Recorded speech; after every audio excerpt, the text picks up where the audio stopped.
Hello दोस्तों, आज ये हमारा बीएनएसएस का 7वां लेक्चर है और इसमें हम पढ़ रहे थे चैप्टर नंबर 5 जो व्यक्तियों की गिरफ्तारी से संबंधित था, अरेस्ट ऑफ पर्सन से रिलेटेड था। उसमें हम जो कि चैप्टर आपका धारा 35 से लेकर 62 तक के प्रावधान इसमें हैं और इसमें हम जो पढ़ चुके हैं 35 से लेकर के और 42 सेक्शन तक हमने कंप्लीट किया है। ठीक है, कोरिलेट करते हुए अब ये प्रोसीजर का पार्ट है यहाँ पर पूरा कि गिरफ्तारी से संबंधित किस तरह से गिरफ्तारी की जा सकती है, पुलिस वारंट के बिना कब गिरफ्तार कर सकती है, प्राइवेट व्यक्ति कब गिरफ्तार कर सकता है, मजिस्ट्रेट कब गिरफ्तार कर सकता है किसी व्यक्ति को। इस तरह से हमने ये प्रोविजन पढ़े हैं। अब यहाँ पर एक और प्रोसीजर से रिलेटेड सेक्शन है और आज के लेक्चर में हम इसको पढ़ेंगे और ये मेंस के पर्पज से भी इंपॉर्टेंट है और प्री के पर्पज से भी इंपॉर्टेंट है। ठीक है, तो इसको देखते हैं।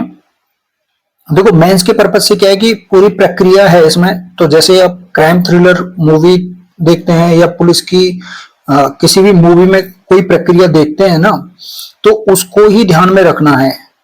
ठीक है ना, तो वही हम उसी से ज्यादा आसानी से कोरिलेट कर पाओगे आप। तो इसमें जो सेक्शन 43 है ये आपकी उससे सीआरपीसी से भी कोरिलेट कर रहे हैं। तो धारा जो 46 थी 46 सेक्शन उससे कोरिलेट है। इंग्लिश वालों को इसमें दिक्कत नहीं होनी चाहिए। देखो, कुछ जो टिपिकल मीनिंग होते हैं है ना, उनको इंग्लिश में हम जो है वो बोलते जा रहे हैं। बाकी जो वर्ड हैं वो तो आपको इतना, वो सेंटेंस का पार्ट होता है, इतना तो आपको याद होना आना चाहिए है ना। जो वर्ब से रिलेटेड जो चीजें होती हैं वो आपको याद रहेंगी। ठीक, अब सेक्शन 43 क्या कहती है कि गिरफ्तारी कैसे की जाएगी। ठीक है ना, ये है। अब जो गिरफ्तारी है इसमें जो है पांच इसके सब क्लॉज हैं। तो वो क्या कहता है कि गिरफ्तारी कैसे की जाएगी।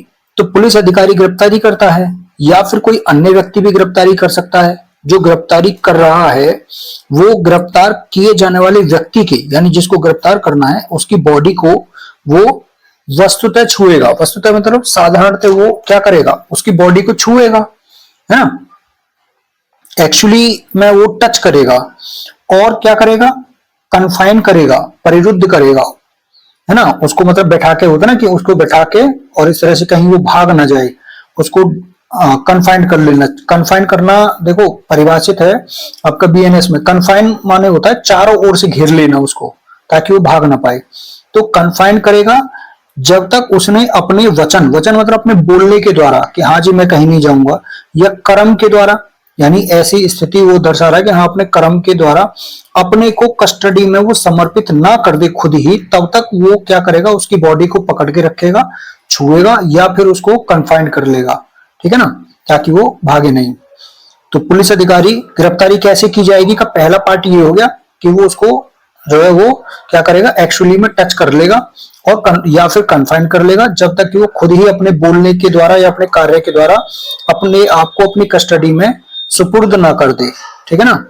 लेकिन अब ये तो हो गई व्यक्ति की यहाँ पर बात। अब इस व्यक्ति में महिला शामिल नहीं है, लेकिन महिला के संबंध में यहाँ पर क्या प्रोविजन है कि जहां किसी महिला को अरेस्ट किया जाना है वहां जब तक कि सर्कमस्टेंस ऐसे नहीं बनते हो है ना कि कोई जो है वो महिला ही गिरफ्तारी करेगी, मतलब पुरुष की गिरफ्तारी जो है वो पुलिस अधिकारी के द्वारा महिला की गिरफ्तारी की जानी है, ऐसी कोई परिस्थिति नहीं बन रही है जब तक, मतलब तब तक गिरफ्तारी की मौखिक सूचना पर कस्टडी में उसके समर्पण कर देने की उपधारणा की जाएगी। यहाँ पर ऐसा नहीं कि वो उसको कन्फाइन कर लेगा या फिर जो उसको एक्चुअली में टच करेगा है ना। और जब तक की परिस्थितियों में अन्यथा अपेक्षित ना हो या जब तक पुलिस अधिकारी महिला ना हो है ना, यहाँ पे ये वाला जो प्रोविजन है, तब तक पुलिस अधिकारी महिला को गिरफ्तार करने के लिए उसके शरीर को नहीं छुएगा, मतलब उसके शरीर को टच नहीं करेगा। तो अब महिला को गिरफ्तार किया जाना है तो यहाँ पर पुलिस जो महिला अधिकारी होती है वो उसको गिरफ्तार करेगी। कब तक ये कंडीशन लागू है, जब तक कि परिस्थितियां इसके विपरीत उपदर्शित ना हो।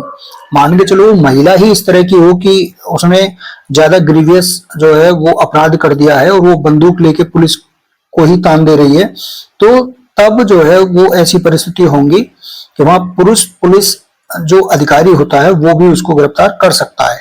यानी ऐसी सर्कमस्टेंसेस बननी चाहिए, ठीक है ना। वरना जनरली क्या करेगा, जनरली महिला को महिला पुलिस अधिकारी ही गिरफ्तार करेगी, उसको पकड़ेगी, ठीक। अब इसी परंतुक से, इसी प्रोवाइजो से रिलेटेड केस लॉ भी है, ठीक है ना, जहां पर जो है पुरुष पुलिस अधिकारी जो होता है वो महिला की गिरफ्तारी कर सकता है। और ये किस केस में कहा गया था, महाराष्ट्र राज्य वर्सेस क्रिश्चियन। ये प्री में क्वेश्चन पूछा जाता है कि किस केस में कहा गया था कि पुरुष पुलिस अधिकारी भी महिला की गिरफ्तारी सामान्य परिस्थिति से अन्यथा कर सकता है। Christian community welfare, Christian community welfare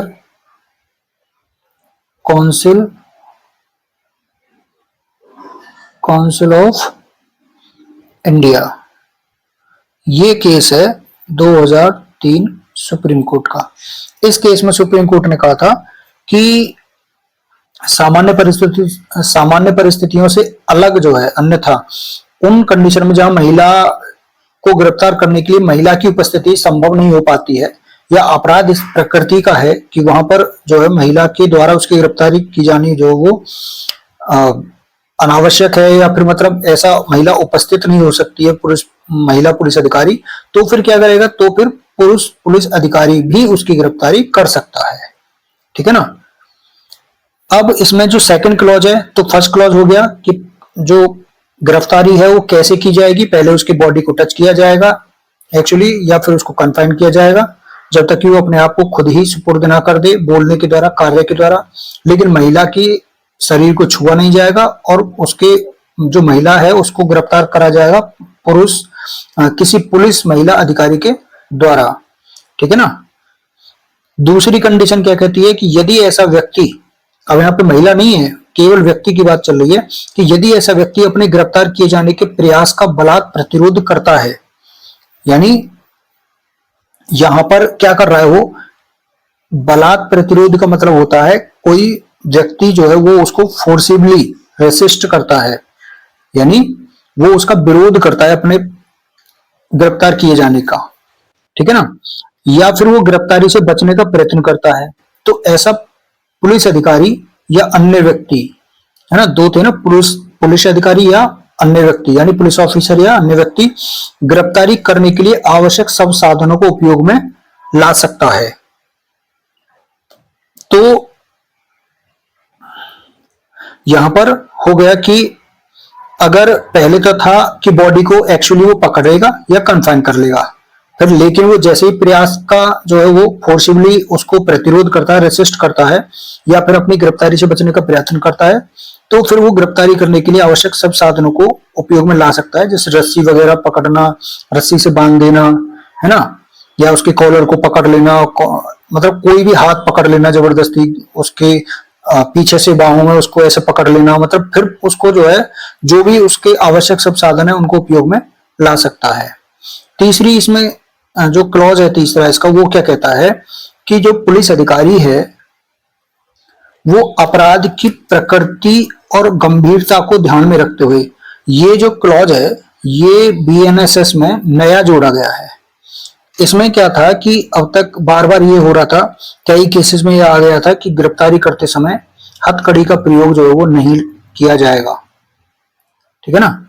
तो हथकड़ी का प्रयोग जो है वो गिरफ्तार करते समय अधिकारी जो है वो पुलिस जो अधिकारी होता है वो गिरफ्तारी का हथकड़ी का प्रयोग नहीं करेगा। लेकिन ये यहाँ पे नया जोड़ा गया है, और इसमें अपराध की प्रकृति, नेचर को और उसकी गंभीरता को, यानी उसकी ग्रेविटी को, जो अपराध है, ऑफेंस है, उसको ध्यान में रखते हुए किसी ऐसे व्यक्ति की गिरफ्तारी करते समय, कैसे व्यक्ति, इसको भी आगे डिफाइन किया जाएगा, ऐसे व्यक्ति की गिरफ्तारी करते समय, अरेस्ट करते समय, या कोर्ट के समक्ष ऐसे व्यक्ति को पेश करते समय हथकड़ी का प्रयोग कर सकता है। तो गिरफ्तारी करते समय भी कर सकता है, और कोर्ट के समक्ष ऐसे व्यक्ति को पेश करते समय भी हथकड़ी का प्रयोग जो वो कर सकता है ना। तो यहां पर ये क्या होगा कौन सा ऐसा व्यक्ति है, अब ये आती है। पहला, जो अभ्यासिक है यानी हैबिचुअल है या आदतन अपराधी है। दूसरी कंडीशन ये हो गई, है ना, यानी हैबिचुअल है या फिर वो क्या है, रिपीटेड ऑफेंडर है। रिपीटेड यानी आदतन अपराधी है, या अभिरक्षा से निकल भागा है, यानी जो एस्केप कर गया है फ्रॉम कस्टडी से। या 3 अपराध हो गए, इनको याद रखना है। या जिसने ऑर्गेनाइज्ड क्राइम किया है, संगठित अपराध किया है, या जिसने आतंकवादी कृत्य किया है, टेररिस्ट एक्ट किया है, ठीक है ना। या फिर औषध संबंधी अपराध हैं, यानी जो ड्रग से रिलेटेड जो ऑफेंस होते हैं, ड्रग रिलेटेड क्राइम जो होते हैं वो। नेक्स्ट है अस्त्र और शस्त्र का अवैध कब्जा है, यानी इलीगल पोजेशन है किसका, आर्म्स का और एम्यूनिशन का। फिर नेक्स्ट है मर्डर किया है, रेप किया है, मतलब अपराध का आरोप है उस पर, या एसिड अटैक किया है, अम्लीय हमला किया है, या कॉइन से रिलेटेड और करेंसी नोट के जो है वो काउंटरफीट, कूटकरण से संबंधित, counterfeiting of coins and currency notes से रिलेटेड अपराध किया है, या ह्यूमन ट्रैफिकिंग का अपराध किया है, या फिर बालकों के विरुद्ध जो सेक्सुअल ऑफेंस होते हैं वो किया है, या फिर स्टेट के अगेंस्ट जो ऑफेंस होते हैं इनको किया है। तो इन ऑफेंस में पुलिस अधिकारी क्या करेगा, हथकड़ी का प्रयोग कर सकता है। तो ये प्री का यहां से क्वेश्चन बन जाएगा, वो अपराधों की लिस्ट दे देगा 4 ऑप्शन में कि कौन से ऐसे अपराध हैं जिनमें हथकड़ी का प्रयोग किया जा सकता है, ठीक है ना। अब उसके बाद में प्रोसीजर का नेक्स्ट पार्ट आता है, हथकड़ी का प्रयोग हो गया। अब है बात यहां से जो हम जनरली अपना न्यूज में या सोशल मीडिया में पढ़ते हैं, क्या एनकाउंटर जो होता है ना, जहां पे एनकाउंटर कर देते हैं, या फिर ये कहो कि क्या गिरफ्तार करते समय किसी व्यक्ति की मृत्यु कारित की जा सकती है ना। तो ये जो क्लॉज 4 ये कहता है, इस धारा की कोई बात, यानी धारा 43 जो है वो ऐसे व्यक्ति की जिस पर मृत्यु या आजीवन कारावास यानी डेथ पनिशमेंट का या लाइफ टाइम इम्प्रिजनमेंट से दंडनीय अपराध का अभियोग नहीं है, तब मृत्यु कारित करने का अधिकार नहीं देती है। यानी अगर जिस पर मृत्यु या आजीवन कारावास से दंडनीय अपराध करने का अभियोग है तो उसकी मृत्यु कारित की जा सकती है। अब मृत्यु या आजीवन कारावास से दंडनीय अपराध का अभियोग तो बहुत सारे ये जो ऊपर अपराध दे रखे हैं इन्हीं में है ना। तो इन्हीं को आधार बनाकर वो फिर काउंटर अटैक होगा, अभियुक्त जो होगा वो पुलिस पर गोली चलाएगा, पुलिस अपने बचाव में उसको पकड़ने के लिए या बचाव में वहां पर क्या करेगी, उसको गोली मारेगी। तो ये कंडीशन हो गई है, ठीक है ना, कि किसी व्यक्ति की गिरफ्तारी के समय पर मृत्यु कारित की जा सकती है कब, जबकि अपराध का अभियोग व्यक्ति पर मृत्यु या आजीवन कारावास से दंडनीय अपराध करने का हो। 5वां जो इसका क्लॉज है वो कहता है अगर असाधारण परिस्थिति के सिवाय, यानी जो एक्सेप्शनल सर्कमस्टेंसेस हैं उनको छोड़ करके कोई भी महिला सूर्यास्त के बाद में और सूर्यास्त से पहले गिरफ्तार नहीं की जाएगी। और जहां ऐसी असाधारण परिस्थितियां हैं, है ना, जहां ऐसी असाधारण यानी एक्सेप्शनल सर्कमस्टेंसेस हैं, वहां पर महिला पुलिस अधिकारी लिखित में रिपोर्ट करके फर्स्ट क्लास मजिस्ट्रेट, ये यहां पर इंपोर्टेंट है, क्या, जुडिशियल मजिस्ट्रेट फर्स्ट क्लास।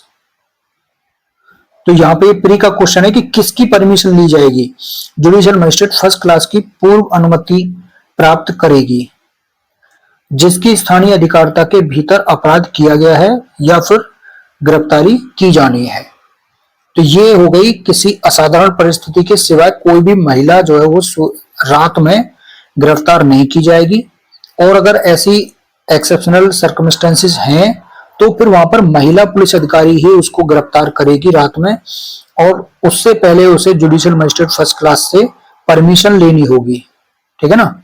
और जुडिशियल मजिस्ट्रेट फर्स्ट क्लास कौन सा होगा, जिसकी स्थानीय अधिकारिता यानी जिसकी लोकल जुरिस्डिक्शन के भीतर अपराध किया गया है या फिर गिरफ्तारी की जानी है। तो यहां पर गिरफ्तारी कैसे की जाएगी ये प्रोविजन आपने पढ़ा। अब इसमें कुछ केस लॉ हैं, वो हम देख लेते हैं। केस लॉ क्या है? एक तो है इसमें गुरुबख्श सिंह वर्सेस पंजाब राज्य का केस, ठीक है ना। इसमें बोला था, चूंकि पुराना केस है 1980 का है ये सुप्रीम कोर्ट का, तो इस केस में बोला था कि जो धारा 46 है, यानी प्रेजेंट में बीएनएसएस की जो धारा 43 है, उसमें किसी व्यक्ति को कस्टडी में लेने के लिए किसी औपचारिकता का चिंतन नहीं किया गया है, यानी कोई औपचारिकता नहीं बताई गई है कस्टडी में लेने के लिए। मात्र इतना ही पर्याप्त होता है कि व्यक्ति ने अपने वचन या कर्म से कस्टडी में अपने को समर्पित कर दिया है, ठीक है ना। तो इसमें उसको पकड़ने की, कस्टडी में लेने की फॉर्मेलिटी के बारे में जो बात की गई थी गुरुबख्श सिंह वर्सेस पंजाब राज्य के केस में। दूसरा इसमें केस है सुनील बत्रा वर्सेस दिल्ली प्रशासन 1978 सुप्रीम कोर्ट, ये केस है। इस केस में क्या कहा था कि जो कैदी हैं, प्रिजनर्स जो होते हैं, कैदियों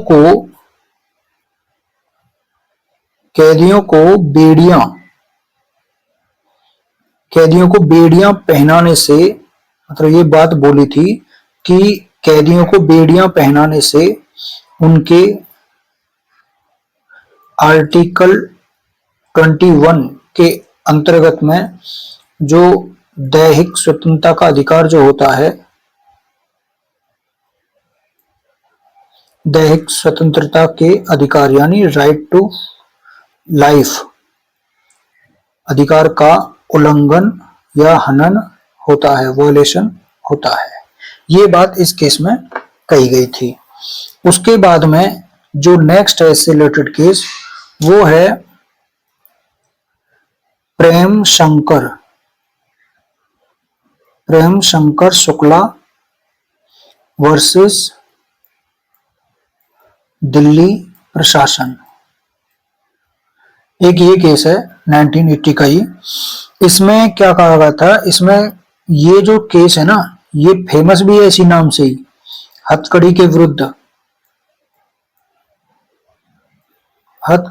विरुद्ध संरक्षण का अधिकार,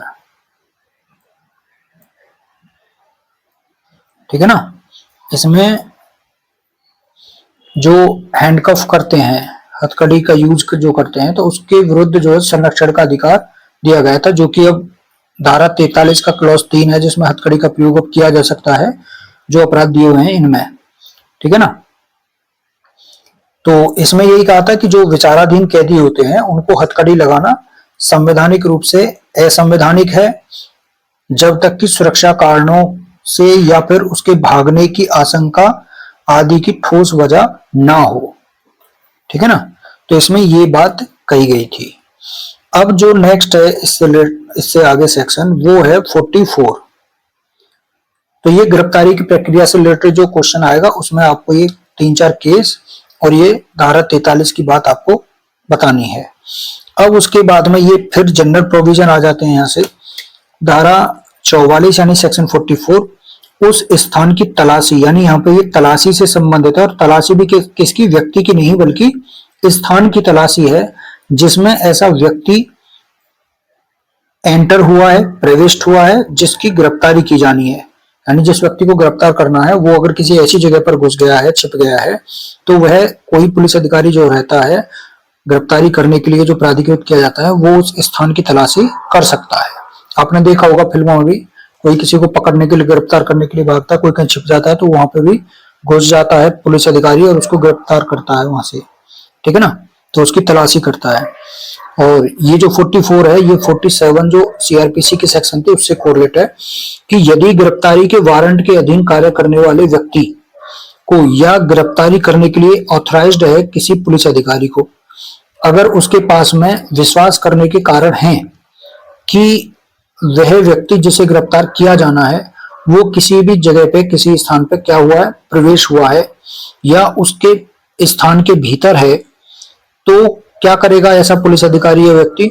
ऐसे स्थान में निवास करने वाले या फिर उस स्थान का भार साधक जो भी होगा, जिसके कब्जे में वो स्थान होगा, कोई भी व्यक्ति, यानी उस स्थान पर निवास करने वाले व्यक्ति से या उसका कब्जाधारी जो भी व्यक्ति रहेगा उससे पूर्वोक्त रूप में कार्य करने वाले व्यक्ति द्वारा या ऐसे पुलिस अधिकारी द्वारा, यानी उनके द्वारा मांग की जाएगी क्या, कि वह मांग किए जाने पर उसमें उसे अबाध प्रवेश करने देगा। यानी यहाँ पर उस व्यक्ति के, कब्जाधारी व्यक्ति के, उस स्थान का जो भारसाधक व्यक्ति है या उस स्थान में निवास करने वाले व्यक्ति है, उसकी दायित्व यहाँ पे बताया गया है, कर्तव्य, कि वह ऐसे पुलिस अधिकारी को उस स्थान पर प्रवेश करने देगा बिना बाधा के। अबाध का मतलब क्या हो गया? बिना बाधा के प्रवेश करने देगा और उस स्थान के भीतर में तलाशी लेने के लिए सारी सुविधाएं जो भी उचित हैं, प्रॉपर जो फैसिलिटीज हैं वो प्रोवाइड कराएगा। ठीक है ना, यानी रीजनेबल फैसिलिटीज जो भी होती हैं वो उसको प्रोवाइड कराएगा। अब जो पुलिस अधिकारी है, यदि ऐसे स्थान में प्रवेश इस तरह से जो उसे प्रवेश करा रहा है व्यक्ति वहां का, अगर उस तरीके से प्रवेश उस स्थान पर नहीं हो सकता है तो किसी भी मामले में उस व्यक्ति के लिए, यानी जो पुलिस अधिकारी गिरफ्तार कर रहा है ऐसे व्यक्ति को, है ना, जो वारंट के अधीन कार्य कर रहा है, और किसी ऐसे मामले में जिसमें वारंट निकाला जा सकता है किंतु गिरफ्तार किए जाने वाले व्यक्ति को भाग जाने का अवसर दिए बिना प्राप्त नहीं किया जा सकता। वारंट मतलब या तो वारंट है उसके खिलाफ में, अरेस्ट वारंट निकला हुआ है उस व्यक्ति के खिलाफ में, है ना, या फिर ऐसा अपराध किया है उसने कि उसके खिलाफ उस अपराध में वारंट निकाला जा सकता है, लेकिन अगर जब तक वारंट लेने जाएगा पुलिस अधिकारी तब तक वह व्यक्ति वहां से भाग सकता है। तो अगर ऐसा अवसर उसको दिए बिना वारंट प्राप्त नहीं किया जा सकता, तब पुलिस अधिकारी के लिए यह विधिपूर्ण होगा कि वह ऐसे स्थान में प्रवेश करे और वहां तलाशी ले, और ऐसे स्थान में प्रवेश कर पाने के लिए किसी घर या किसी स्थान, चाहे वह उस व्यक्ति का हो जिसे गिरफ्तार किया जाना है, यानी चाहे गिरफ्तार किया जाने वाला व्यक्ति अपने ही घर में प्रवेश कर रहा हो, है ना, या फिर किसी अन्य व्यक्ति का हो वो घर या स्थान, किसी बाहरी या भीतरी द्वार या खिड़की को तोड़कर खोल ले, यदि अपने प्राधिकार प्रयोजन की सूचना देने के और प्रवेश करने की उचित रूप से, प्रॉपर सम्यक रूप से मांग करने के बाद वह अन्यथा उसमें प्रवेश प्राप्त नहीं कर सकता है। तो वह मतलब इसमें सीधा सीधा क्या है कि अगर वो सीधे तरीके से नहीं जो है प्रवेश हो पा रहा है और अपराध ऐसा है जिसके खिलाफ अरेस्ट वारंट जारी किया गया है या अरेस्ट वारंट जारी किया जा सकता है, लेकिन अरेस्ट वारंट लेने के लिए इतना टाइम नहीं है कि फिर अगर अरेस्ट वारंट लेने जाएंगे पुलिस अधिकारी तो वो व्यक्ति जो वहां से भाग सकता है।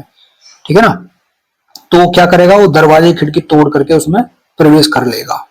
परंतु अगर ऐसा स्थान, ऐसा कमरा है जो गिरफ्तार किए जाने वाले व्यक्ति से भिन्न, मतलब गिरफ्तार किए जाने वाले व्यक्ति से अलग कोई जो है ऐसी महिला के वास्तविक अधिभोग में है, यानी उस जगह पर, कमरे पर, स्थान पर कोई महिला वहां पर रह रही है, उसके एक्चुअल पोजीशन में है वह, जो रूढ़ी के अनुसार लोगों के सामने नहीं आती है, तो ऐसा व्यक्ति या पुलिस अधिकारी उस कमरे में प्रवेश करने से पहले क्या करेगा, उस महिला को इन्फॉर्म करेगा कि वो वहां से हट जाने के लिए स्वतंत्र है, यानी वहां से हट जाए, और हट जाने के लिए भी उसे उचित सुविधा देगा। और फिर जब वो वहां से हट जाएगी महिला, तब कमरे को तोड़कर वो खोल सकता है और उसमें प्रवेश कर सकता है।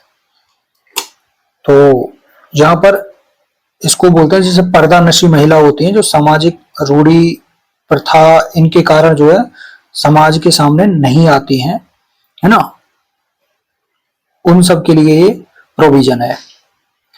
कोई पुलिस अधिकारी या गिरफ्तार करने के लिए प्राधिकृत अन्य व्यक्ति किसी घर या स्थान का कोई बाहरी या भीतरी द्वार या खिड़की अपने को या फिर अन्य व्यक्ति को जो गिरफ्तार करने के प्रयोजन से विधिपूर्ण प्रवेश करने के बाद वहां क्या है, निरुद्ध है, डिटेन है, मुक्त करने के लिए तोड़कर खोल सकता है।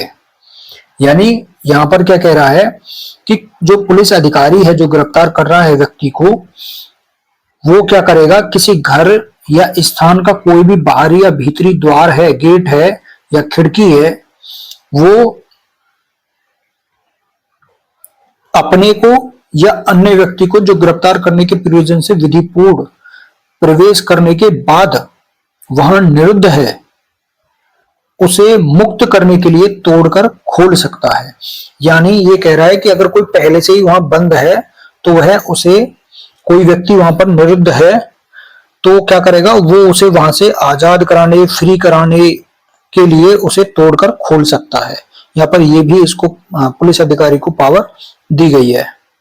तो इस तरह से हमने देखा कि किसी स्थान की तलाशी की जाती है जब कोई व्यक्ति गिरफ्तार किया जाना होता है तब। तो गिरफ्तारी के दौरान तलाशी कहाँ की जाती है, धारा 44 में, ठीक है ना। तो ऐसे भी पूछा जा सकता है प्रोविजन ये कि गिरफ्तारी के दौरान तलाशी किस धारा में की जाती है, तो धारा 44। ठीक, अब जो नेक्स्ट प्रोविजन है वो है आपका धारा 45। धारा 45 यानी आपकी धारा सीआरपीसी की धारा 48, ठीक है ना। ये क्या कहती है, ये कहती है अन्य अधिकारिताओं में अपराधियों का पीछा करना। यानी पीछा करना को यहाँ स्टॉकिंग नहीं कहते हैं, पीछा करना को यहाँ को जो बोलते हैं वो बोलते हैं परस्यूट करना।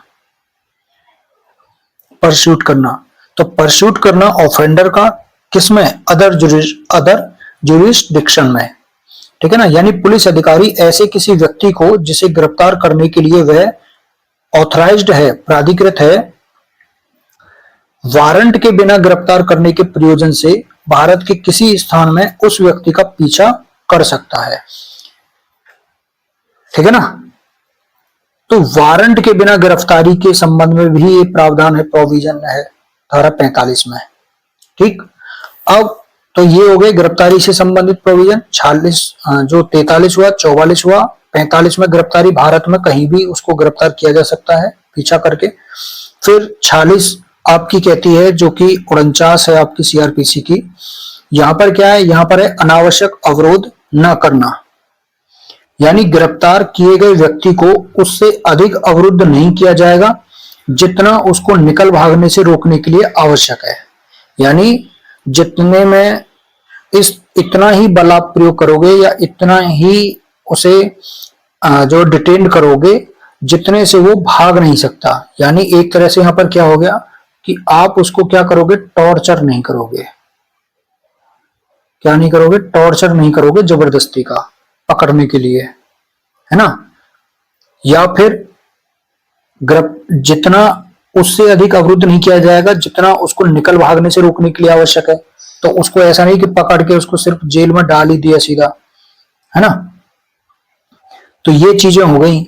उसके बाद में जो नेक्स्ट है आपका वो है यहां पर 47 सेक्शन 47 जो आपकी धारा 50 है सीआरपीसी की।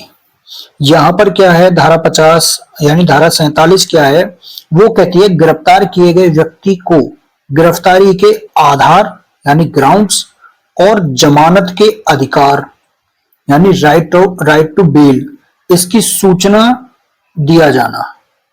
तो कौन देगा, जो गिरफ्तार कर रहा है पुलिस अधिकारी या जो भी ऑथराइज्ड पर्सन है जो वो गिरफ्तार कर रहा है किसी व्यक्ति को, तो वो क्यों गिरफ्तार कर रहा है, तो उसका अपराध भी उसको बताना है कि हम आपके खिलाफ में जो है वो ये अपराध बनता है, इसलिए जो है हम आपको गिरफ्तार करते हैं, ठीक है ना, अरेस्ट करते हैं। और अगर अपराध ऐसा है जिसमें जमानत भी ली जा सकती है ना, तो फिर वह उसको जमानत के उसके अधिकार की सूचना भी उसको देगा। ये धारा 47 है।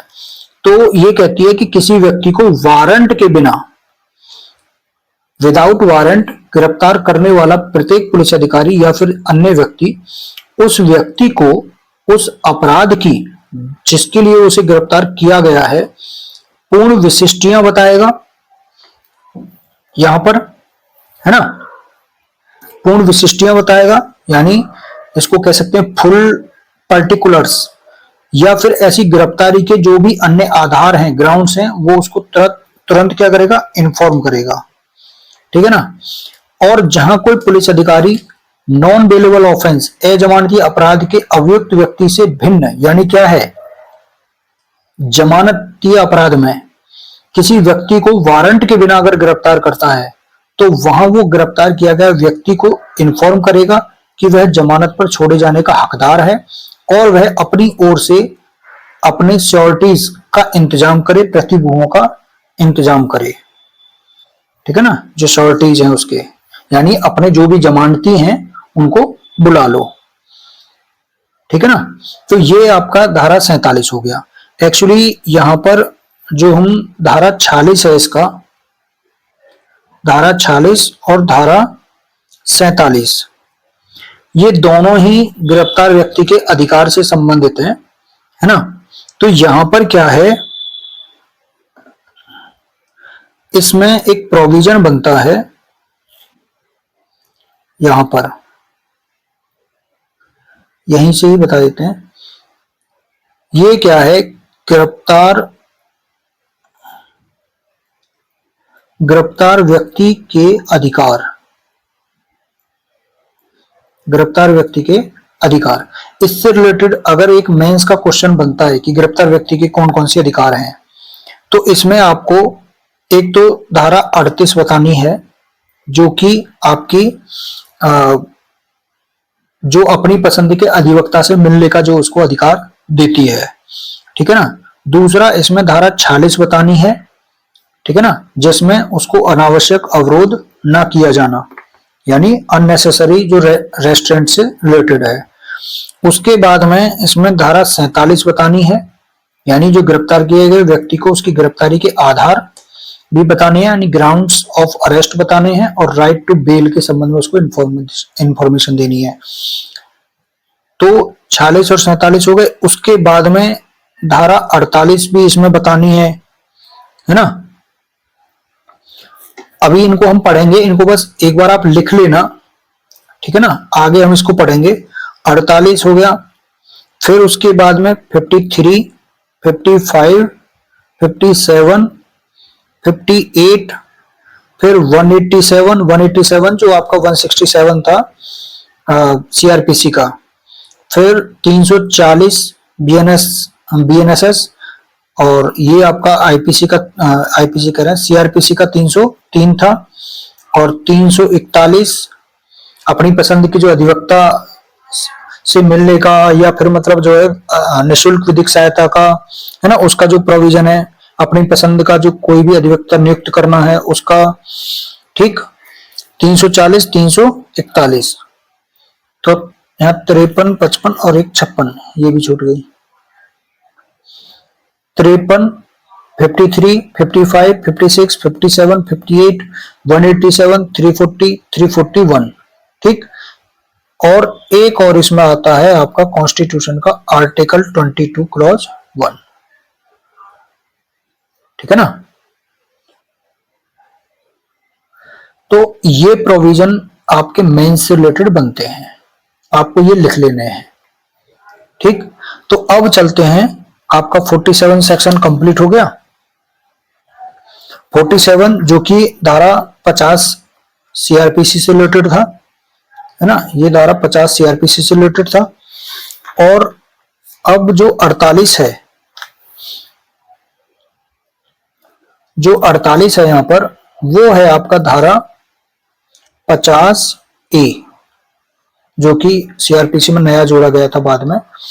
तो 48 सेक्शन बीएनएसएस क्या कहता है, गिरफ्तारी करने वाले व्यक्ति की गिरफ्तारी के आदि के बारे में उसके नातेदार को, रिलेटिव्स को, मित्र को क्या जानकारी देने की बाध्यता है यहाँ पर। यानी जो पुलिस अधिकारी है उसकी यहाँ पर एक ऑब्लिगेशन है, उसकी बाध्यता है कि वह गिरफ्तार करने वाले व्यक्ति की गिरफ्तारी के संबंध में है ना, उसको, उसके रिलेटिव्स को, उसके मित्रों को, जो भी हैं उसके जानने वाले, उनको जानकारी देगा। ठीक है ना। तो धारा 48 कहती है कि कोई गिरफ्तारी करने वाला जो पुलिस अधिकारी है या फिर जो भी ऑथराइज्ड पर्सन है गिरफ्तार करने के लिए, वो जब गिरफ्तार कर लेता है तो उस गिरफ्तारी की और उस स्थान के बारे में जहां गिरफ्तार किया गया व्यक्ति रखा जा रहा है, इन दोनों की, गिरफ्तारी की भी और उस स्थान की भी जानकारी किसको देगा? मित्रों को देगा, यानी फ्रेंड्स को, रिलेटिव्स को, या फिर अन्य व्यक्ति को देगा जिसे गिरफ्तार किया जाने वाला व्यक्ति जो बताएगा कि भाई आप किसको जानकारी दे सकते हो। तो गिरफ्तार किए गए व्यक्ति के द्वारा जानकारी देने के प्रयोजन के लिए प्रकट यानी स्पष्टतः, प्रकट या नाम निर्दिष्ट को जो भी वो बताएगा उसको, और जिले में जो भी पदाविहित डेजिग्नेटेड पुलिस ऑफिसर है उसको भी तुरंत जानकारी देगा, गिरफ्तार करने वाला पुलिस अधिकारी। ठीक है ना। तो इसमें क्या है, इसमें जो नया वाला जो प्रोविजन अब जोड़ा है ना, इसमें ये वाला प्रोविजन भी अलग से जोड़ दिया। जिले में पदाविहित पुलिस अधिकारी को भी अब इंफॉर्मेशन देनी होगी जब कोई व्यक्ति गिरफ्तार किया जाता है तब। ठीक। तो क्योंकि ये गिरफ्तार व्यक्ति का एक अधिकार बन जाता है कि वे जैसे ही गिरफ्तार किया जाता है तो उसके जो भी रिलेटिव्स हैं या मित्र वगैरह या जिनका भी वो नाम ले उनको तुरंत इन्फॉर्म करे। दूसरा ये है कि जो पुलिस अधिकारी है वो गिरफ्तार व्यक्ति को जैसे ही वो पुलिस थाने में लाया जाता है, व्यक्ति अरेस्ट करके, वो उसके अधिकारों के बारे में भी उसको तुरंत इन्फॉर्म करेगा, यानी उसके राइट्स के बारे में तुरंत उसको इन्फॉर्म करेगा। ठीक है ना। और जब वो इन्फॉर्म कर देता है उसके रिलेटिव्स को, मित्र को, नातेदार को, या जो भी वो नाम देता है, तो जब वो गिरफ्तार इन्फॉर्म कर देता है तो ऐसे व्यक्ति की गिरफ्तारी की सूचना किसे दी गई है, वो पुलिस अधिकारी पुलिस थाने में रखी जाने वाली पुस्तक में, ऐसे फॉर्म में जो स्टेट गवर्नमेंट के द्वारा प्रेस्क्राइब्ड है, वो पुस्तक, उस पुस्तक में उसकी सूचना की जानकारी लिखेगा कि सूचना किसको दी गई है गिरफ्तारी की। ठीक है ना। तो यहाँ जो जीडी होती है एक तरह से पुलिस थाने में रखी जो रहती है, उसमें तुरंत उसका नाम लिखेगा जिन जिनको जानकारी दी गई है गिरफ्तार व्यक्ति के रिलेटिव्स की। फिर उस मजिस्ट्रेट का जिसके समक्ष उस ऐसा गिरफ्तार किया गया व्यक्ति पेश किया जाता है, उस मजिस्ट्रेट की ड्यूटी क्या बनती है यहाँ पर कि वो अपना यहाँ पर समाधान कर ले, है ना, यहाँ पर वो अपना सेटिस्फाइड हो जाए कि इंफॉर्मेशन उस गिरफ्तार व्यक्ति के अधिकारों के बारे में इंफॉर्मेशन दी गई है या नहीं दी गई है, या गिरफ्तारी की सूचना जब दी गई है तो वो पुलिस डायरी में बात लिखी गई है कि नहीं लिखी गई है, इन बातों का अपना समाधान करेगा। तो यहां मजिस्ट्रेट को भी ये ड्यूटी सौंपी गई है। ठीक है ना, कि इन अपेक्षाओं का 2 और 3 में जो अपेक्षाएं हैं, एक्सपेक्टेशन है, वो पूरी की गई हैं या नहीं की गई हैं। तो इस तरह से यहां पर आपका 50 सीआरपीसी और 48 आपका बीएनएसएस ये कंप्लीट होता है। अब चूंकि ये अधिकार हैं, तो यहां पर गिरफ्तारी के अधिकार से संबंधित यहां पर केस लॉ है। ठीक है ना। केस लॉ क्या है, आपके जो 47 और 48 से कोरिलेट है। ठीक है ना, जो 47 और 48 से कोरिलेट है उसमें केस लॉ कौन कौन से हैं। पहला केस लॉ है जोगिंदर सिंह वर्सेस उत्तर प्रदेश राज्य 1994 सुप्रीम कोर्ट। पहला एक तो ये केस है, इसमें बोला गया था जो सीआरपीसी में सेक्शन जोड़ी गई थी ना 50 वो इसी केस के बाद में जो है वो जोड़ी गई थी। इसमें कहा था कि अभियुक्त को जो एक्यूज्ड होता है उसको गिरफ्तारी के आधारों की जानकारी ना देना वो कस्टडी को इलीगल बना देता है। ठीक है ना। अभियुक्त को, एक्यूज्ड को गिरफ्तारी के जो ग्राउंड्स हैं, ग्राउंड्स ऑफ अरेस्ट हैं, उनकी जानकारी ना देना कस्टडी को इलीगल बना देता है। ठीक। उसके बाद में इसमें दूसरा केस है शीला बरसे वर्सेस महाराष्ट्र राज्य 1983 सुप्रीम कोर्ट। दूसरा ये केस है, इसमें ये कहा था कि कोई भी पुरुष अधिकारी महिला आरोपी की तलाशी नहीं ले सकता है। ठीक है ना। ये खैर ये जो केस है ये आपका 49 से रिलेटेड है, ये आगे हम पढ़ेंगे। ठीक है ना। जोगिंदर के बाद में इससे रिलेटेड एक और केस है, वो है आपका डी के बसु वर्सेस पश्चिम बंगाल राज्य का केस 1997 सुप्रीम कोर्ट। ये केस है। इस केस में क्या कहा था कि जब गिरफ्तार किया जाता है कोई व्यक्ति तो उसके साथ में किसी भी प्रकार का हरासमेंट है ना, किसी भी प्रकार का टॉर्चर, उत्पीड़न, अमानवीय हो या अपमानजनक हो, ह्यूमिलिएट करने वाला हो, अपमानजनक व्यवहार हो उसके साथ में। अब वो चाहे तो गिरफ्तारी के दौरान हो, ठीक है ना, चाहे तो वह गिरफ्तारी के दौरान हो या फिर उससे प्रश्न पूछने के दौरान हो, ठीक है ना, या फिर जांच के दौरान हो या फिर अन्य जगह पर हुआ हो, आर्टिकल 21 का वायलेशन करता है। ठीक है ना। इसलिए ऐसा व्यवहार क्या है, वो वर्जित है, प्रोहिबिटेड है। ठीक है ना।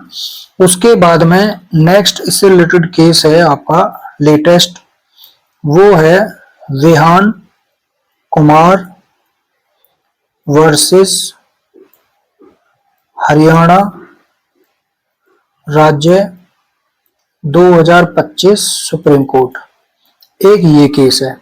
इस केस में बोला था कि यदि गिरफ्तारी के कारण नहीं बताए जाते हैं, गिरफ्तारी के कारण, गिरफ्तार व्यक्ति को गिरफ्तारी के कारण नहीं बताए जाते हैं तो फिर गिरफ्तारी क्या हो जाती है, इलीगल हो जाती है, अवैध हो जाती है और इससे गिरफ्तार व्यक्ति के आर्टिकल 22(1) का वायलेशन होता है। ठीक है ना। और तब क्या होगा, तब कोर्ट